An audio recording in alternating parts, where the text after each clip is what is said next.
जय हिंद दोस्तों, lead academy YouTube channel पर आपका स्वागत करता हूं। आज हम लोग भारतीय संविधान का यह पहला पार्ट देखेंगे और इसमें यह सारा क्वेश्चन एमसीक्यू जो लुसेंट ऑब्जेक्टिव का है A to Z क्वेश्चन का डिस्कशन किया जाएगा। और यह भारत का संवैधानिक इतिहास, इसमें लगभग 30 प्लस क्वेश्चन है, इसको हम देखने का प्रयास करेंगे। देखते हैं पहला प्रश्न क्या है। पहला प्रश्न ध्यान से देखेंगे और आप लोग भी इसको टिक लगाने का प्रयास करेंगे कौन सा आंसर होगा। क्रेकिया भीमराव अंबेडकर और महात्मा गांधी के मध्य सन 1932 में हस्ताक्षरित पुनः समझौता में क्या प्रावधान था। तो यह पुनः समझौता जो 1932 अंबेडकर और गांधी के बीच हुआ था, इसमें समझौते में क्या प्रावधान था। इसका राइट आंसर होगा हरिजन के लिए आरक्षण सहित संयुक्त निर्वाचन क्षेत्र का, यानी कि ऑप्शन नंबर आपका डी। और यह क्वेश्चन देखिए यूपीएससी 1997 में पूछा गया है। अगला प्रश्न है प्रश्न नंबर आपका 2। करें कि कौन सा अधिनियम जिसने भारत में सत्ता British India east India company की से ब्रिटिश क्राउन में हस्तांतरित किया गया। तो याद रखिएगा, यह जो ब्रिटिश क्राउन के हाथों में हस्तांतरित किया गया था, यह भारत सरकार अधिनियम 1858 के तहत 58 के तहत ही एक और प्रावधान किया गया था कि यह भारत का गवर्नर जनरल को भारत का वायसराय कहा जाने लगा था। और भारत का वायसराय जो प्रथम हुआ लॉर्ड कैनिंग हुआ, और अंतिम भारत का गवर्नर जनरल भी कौन हुआ, लॉर्ड कैनिंग। तो इसका राइट आंसर होगा ऑप्शन नंबर डी। और यह क्वेश्चन एसएससी 2020 में।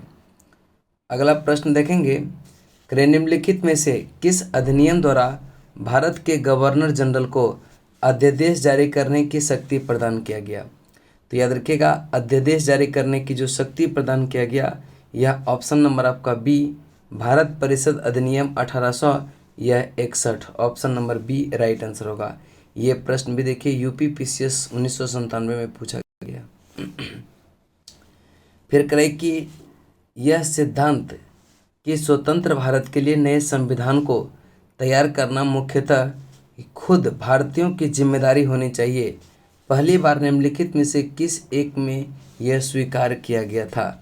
तो यह करें कि यह सिद्धांत की स्वतंत्र भारत के लिए नए संविधान के यह तैयार करना मुख्यतः यानी कि खुद भारतीयों की जिम्मेदारी होनी चाहिए, यह पहली बार किस एक में स्वीकार किया गया था।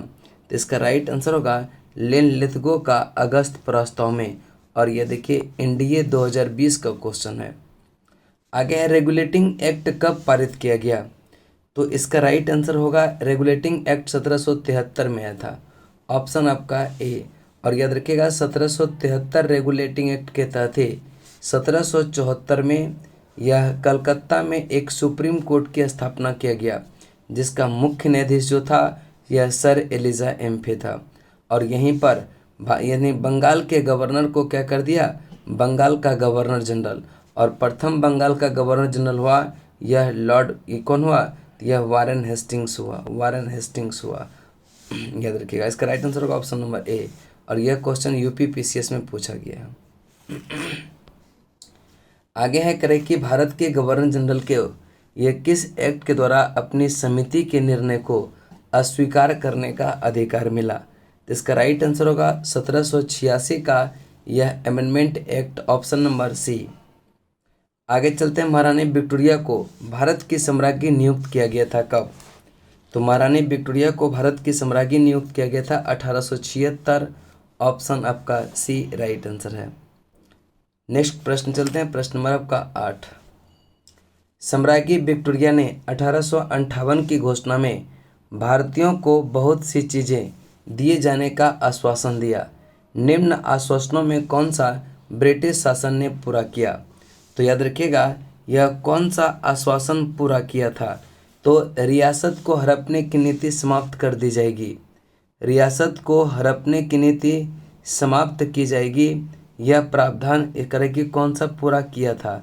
दूसरा, देशी राजवाड़ों यथा की स्थिति बनाए रखी जाएगी, और यह भारतीय यूरोपीय सभी प्रजा को समान व्यवहार मिलेगा, और भारत में सामाजिक धार्मिक यह विश्वासों में कोई हस्तक्षेप नहीं होगा। तो याद रखिएगा, यह सम्राज्ञी की घोषणा में यह रियासत को हड़पने की नीति समाप्त कर दी जाएगी, और इसको इन्होंने पूरा किया था। ऑप्शन नंबर ए आपका सही आंसर होगा। मार्ली मिंटो सुधार का उद्देश्य क्या था? तो मार्ली मिंटो सुधार का जो उद्देश्य था, यह राइट आंसर होगा पृथक निर्वाचन प्रणाली। और मार्ली मिंटो सुधार आया था 1909 में, और यहीं पर मुस्लिम को सर्वप्रथम पृथक निर्वाचन का प्रतिनिधित्व दिया गया था। मार्ली मिंटो सुधार बिल किस वर्ष पारित हुआ था? तो याद रखिएगा 1909। ऑप्शन आपका बी राइट आंसर होगा, 1909। इसके बाद जो है आपका 11 नंबर प्रश्न को ध्यान से देखिएगा। करे कि मुसलमानों के लिए यह अतिरिक्त निर्वाचन मंडल प्रारंभ किसके द्वारा यह किया गया था? तो इसका राइट आंसर जो होगा यह ऑप्शन नंबर यह बी। तो याद रखिएगा, अभी तुरंत बताएं मार्ली मिंटो सुधार। ऑप्शन नंबर यह बी।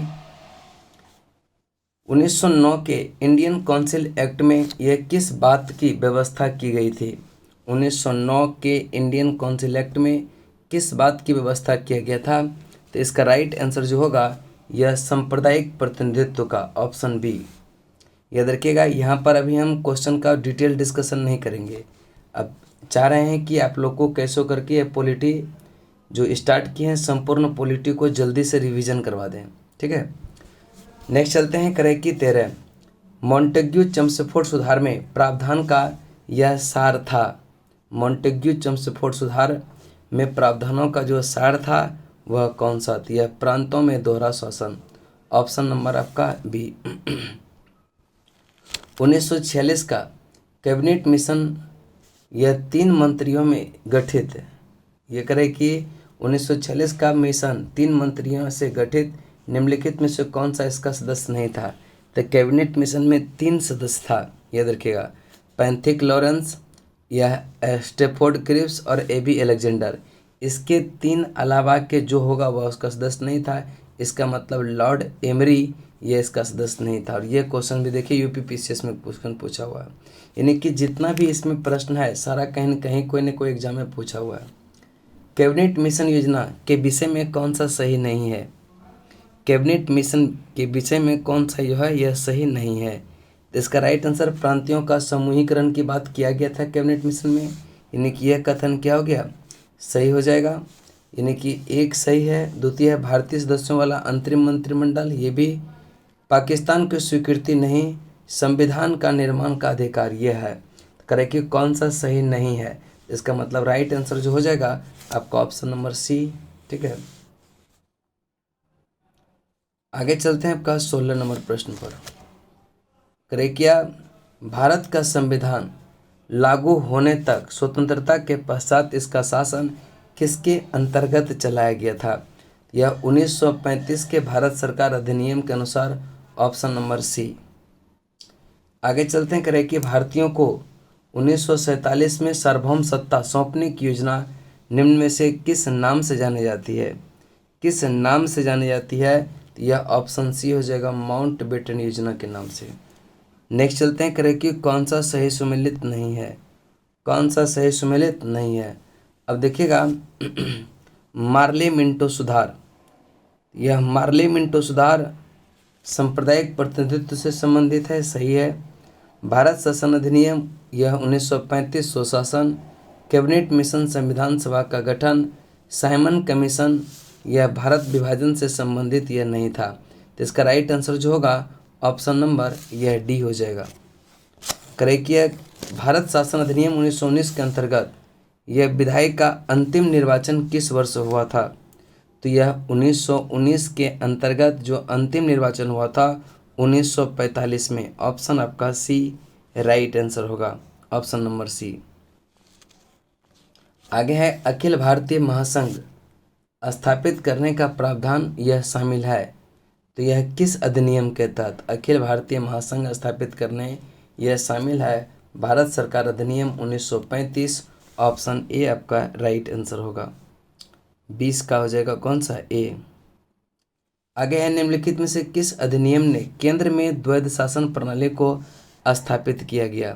तो याद रखिएगा केंद्र में द्वैध शासन प्रणाली अगर कहता है कि केंद्र में द्विसदनात्मक, तो यह 1919 होता, लेकिन यहाँ पर केंद्र में द्विसदन की बात नहीं करता, द्वैध शासन की बात करता। तो याद रखिएगा इसका राइट आंसर होगा ऑप्शन नंबर ए भारत शासन अधिनियम 1935। आगे है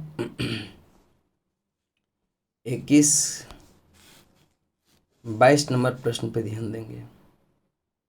करें कि संघीय प्रणाली का पहला प्रयास भारत सरकार अधिनियम डैश के द्वारा किया गया, किसके तहत किया गया? तो इसका राइट आंसर जो होगा वो होगा ऑप्शन नंबर सी 1935। किस अधिनियम की प्रमुख विशेषता प्रांतीय स्वायत्तता है? तो प्रांतीय स्वायत्तता है 1935, ऑप्शन ए। भारत में सचिव का पद यह किसके द्वारा निर्मित किया गया था? तो भारत में सचिव का पद निर्मित किया गया था भारत सरकार अधिनियम 1858, ऑप्शन आपका बी।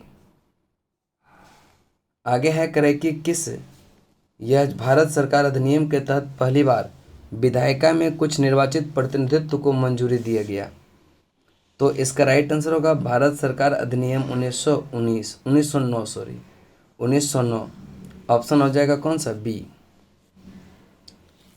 26 नंबर प्रश्न को देखेंगे। करें कि भारत सरकार अधिनियम 1935 द्वारा स्थापित संघ में अवशिष्ट शक्तियां यह किसे दिया गया?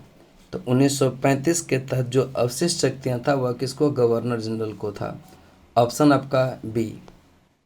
अब देखिएगा 1935 में संघ सूची, राज्य सूची और समवर्ती सूची का निर्माण किया गया था। जो इन तीनों विषय के अंतर्गत नहीं आता था उसको किस में कर दिया? यह यानी अवशिष्ट शक्ति और अवशिष्ट शक्ति किसके पास था? उसमें गवर्नर जनरल के पास।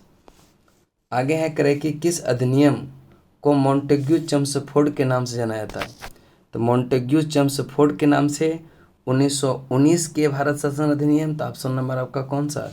बी हो जाएगा। आगे चलते हैं, प्रश्न नंबर आपका 28। सूची 1 को सूची 2 से मिलान करने के लिए कह रहा है। सूची 1 को सूची 2 से मिलान करने के लिए 28 नंबर प्रश्न।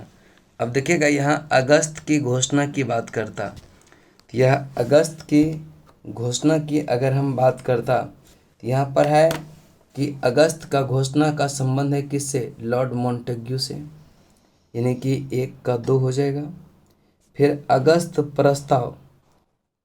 प्रस्ताव का बात है तो लॉर्ड लिथगो से संबंधित है। अगस्त